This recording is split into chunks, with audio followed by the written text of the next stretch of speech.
Hi there, this is Jaylene Pfeifer. I'm a kinesiologist, a yoga teacher. I'm a certified IRES teacher. If you're curious about what that is, look at my other videos. And I am also a knitter.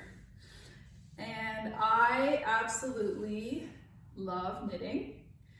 And as a kinesiologist, I recognize that knitting doesn't involve a lot of movement in the rest of the body.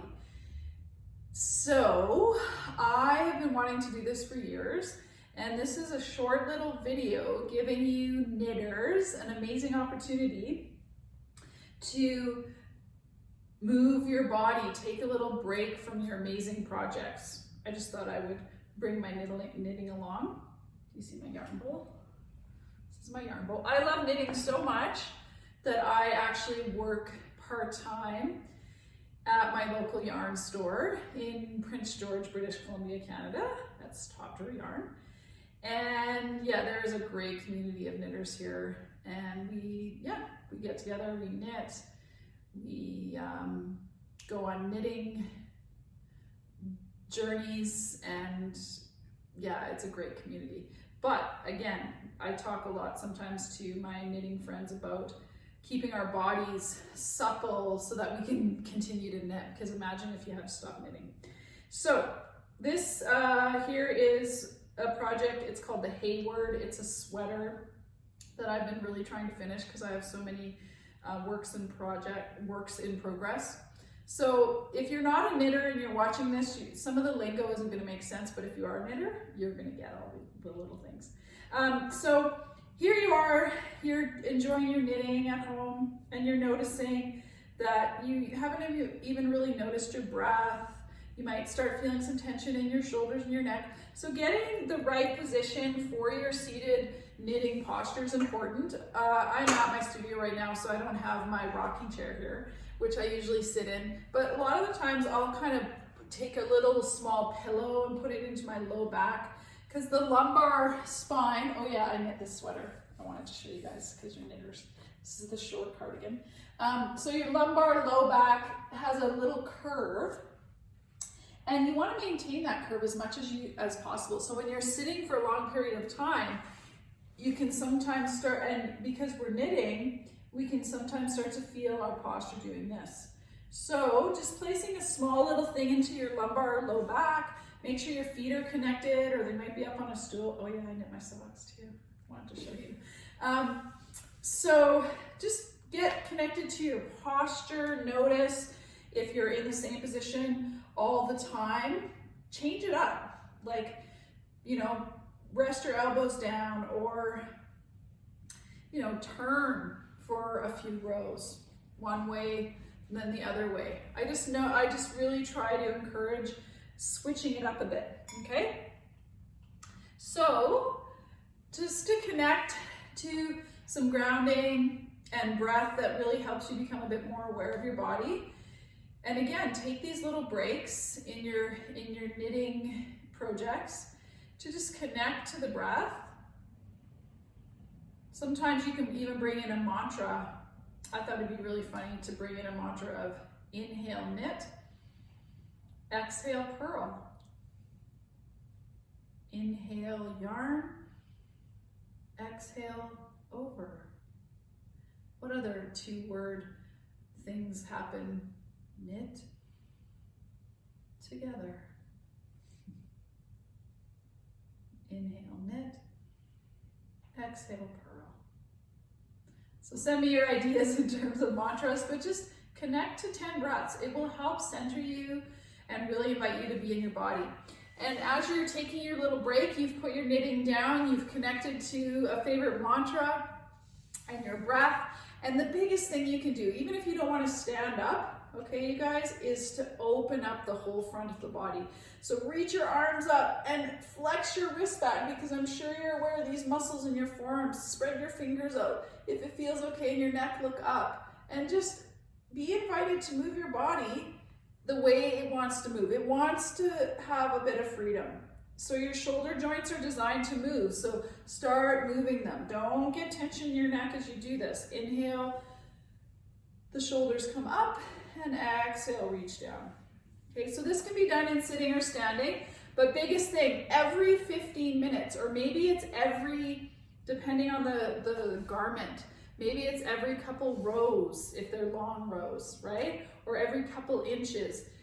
Put your knitting down on your lap and reach up and open, okay? This is gonna make a huge difference in just getting freedom and space into the upper part of your body. We spend a lot of our time up here when we're knitting, and so it's important to get some movement of energy through that body, okay, through that upper body.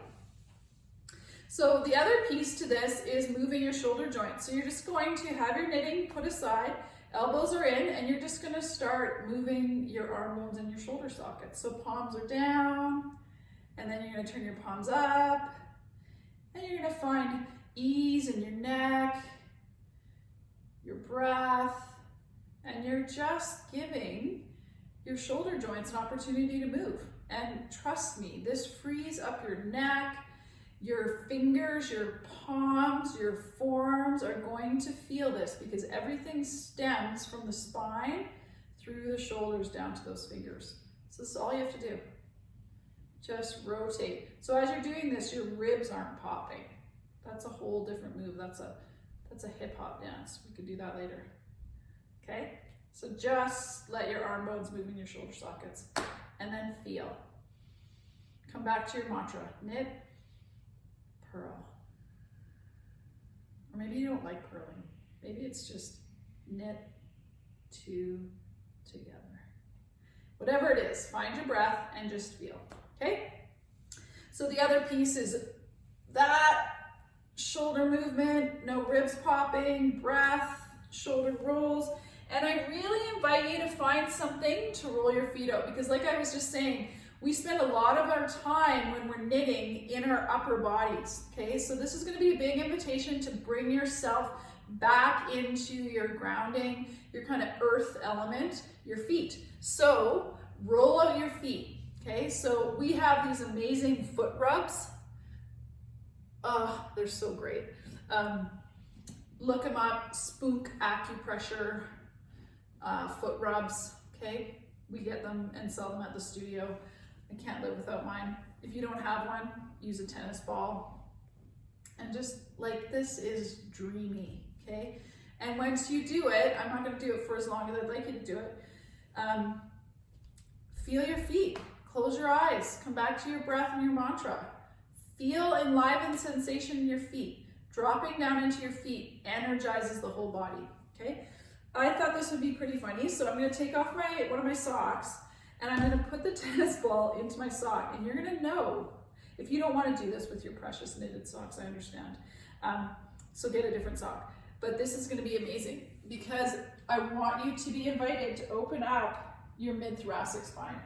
Because this area in your body, you're gonna need a wall and you're gonna stick, and so you've got hold of your sock and your tennis ball, and so you can manipulate where you want to go here. And I want you just to massage into and around your shoulder blades.